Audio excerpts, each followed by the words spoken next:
আজকে তৈরি করে দেখাবো ছোট মাছের চচ্চড়ির রেসিপি। আমি সবসময় আমার আম্মাকে দেখেছি হাতে মেখে ছোট মাছ চচ্চড়ি করতে। ছোট ছোট টিপস দিব আমি এই রেসিপিটিতে। আসসালামু আলাইকুম ভিউয়ার্স, রুমিস কিচেনে আবারও আপনাদেরকে স্বাগতম। আশা করছি যে যেখানে আছেন ভালো আছেন, সুস্থ আছেন। আজকে আমি যে মাছ তৈরি করে দেখাবো সেটাকে অনেকে বেলে মাছ বা বাইলা মাছও বলে থাকি। খুবই কম সময়ের মধ্যে বেলে মাছের চচ্চড়ি রান্না করা যায় কিভাবে, সেটা আজকে আমি আপনাদের সাথে শেয়ার করছি। এখানে বাজার থেকে 1 পোয়া বেলে মাছ কিনে নিয়ে এসেছি, একটু বড় ছোট মিলানো। আর এগুলো এখন ভালো করে ধুয়ে নিব। পরিষ্কার করে নেওয়ার পরে যে প্যানে আমি তৈরি করব সেই প্যানেই কিন্তু একবারে আমি নিয়ে নিয়েছি। আর লবণ দিয়ে কিন্তু মাছটাকে ধুয়ে নিয়েছিলাম। এখানে পেঁয়াজের পরিমাণটা একটু বেশিই দিব চচ্চড়ি করতে গেলে, কারণটা হচ্ছে যে খুবই মজা লাগবে। আর আমি এখানে 1 কাপ পেঁয়াজ নিয়েছি, হাফ কাপের মতো আলু কুচি করে নিয়েছি। যারা আলুটা পছন্দ করেন না তারা বাদ দিয়ে তৈরি করতে পারবেন এই চচ্চড়ি। এখানে ঝালটা আমি নিয়েছি একটু বেশি করে, 15 থেকে 16টি কাঁচামরিচ কেটে নিয়েছি। আমি এখানে কোনো গুঁড়া মরিচ ব্যবহার করব না, এই জন্য কাঁচামরিচটা বেশি করে নিয়েছি। আর জিরার গুঁড়া দিয়ে দিচ্ছি আমি হাফ চা চামচ। এখন দিয়ে দিব রসুন বাটা হাফ চা চামচ, হলুদের গুঁড়ো দিব 1 চা চামচ, লবণ দিয়ে দিব 1 চা চামচ। আমি এখানে যতটুকু লবণ নিয়েছি এটা পারফেক্ট 1 পোয়া মাছের জন্য, টমেটো আলু সহ। এখন দিয়ে দিব টমেটো কুচি। আমি একটি বড় সাইজের টমেটো কুচি নিয়েছি।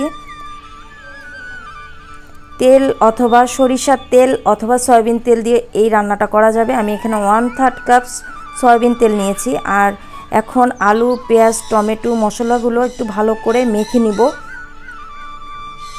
মাছ ছাড়া কিন্তু আমি মশলাগুলো মেখে নিচ্ছি।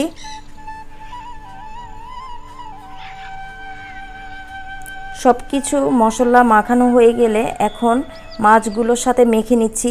খুব আলতোভাবে মাছগুলো মেখে নিতে হবে, কারণ মাছগুলো কিন্তু খুবই নরম থাকে, এজন্য আলতো করে মেখে নিচ্ছি। মাখানো হয়ে গিয়েছে, এখন আমি পানি দিয়ে দিব।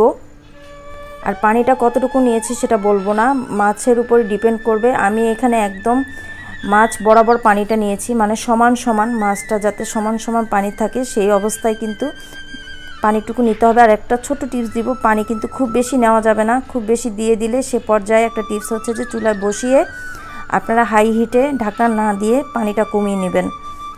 এখন আমি চুলার জালটা ধরিয়ে দিব আর ঢাকনা দিয়ে ঢেকে দিয়েছি।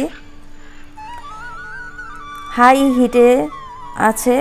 আমি 3 মিনিট পরে আপনাদেরকে একটু দেখিয়ে দিচ্ছি কি অবস্থায় আছে।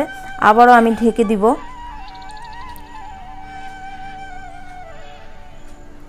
ফিরে আসলাম 5 মিনিট পরে। এই দেখুন পানিটা কিন্তু অনেকটাই শুকিয়ে গিয়েছে।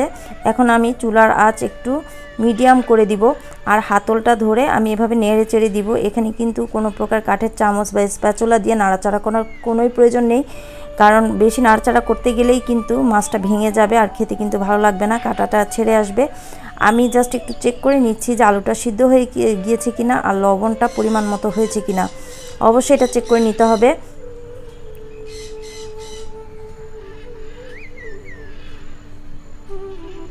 এখন আবারও সব কিছু চেক করার পরে আমি একটু নেড়ে চেড়ে এইভাবে হাতলটা দিয়ে ধরে আবারও ঢেকে দিব। এখন কিন্তু চুলার আঁচ মিডিয়াম টু লো ফ্লেমে দিয়েছি। ফিরে আসলাম 2 থেকে 3 মিনিট পরে। এই দেখুন এখনও কিন্তু হালকা হালকা ঝোল আছে। তো এখন আমি দিয়ে দিব একটু ধনিয়া পাতা কুচি।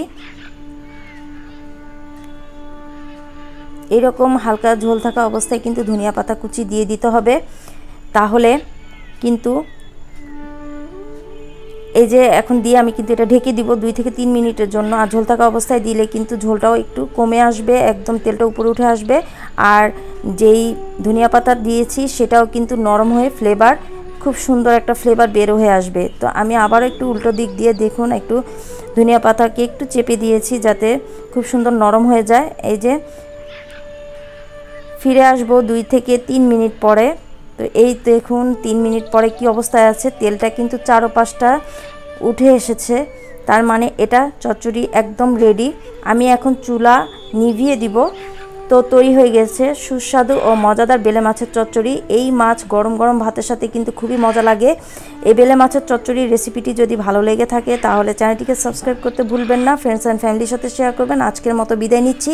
সবাই ভালো থাকবেন, সুস্থ থাকবেন। আল্লাহ হাফেজ।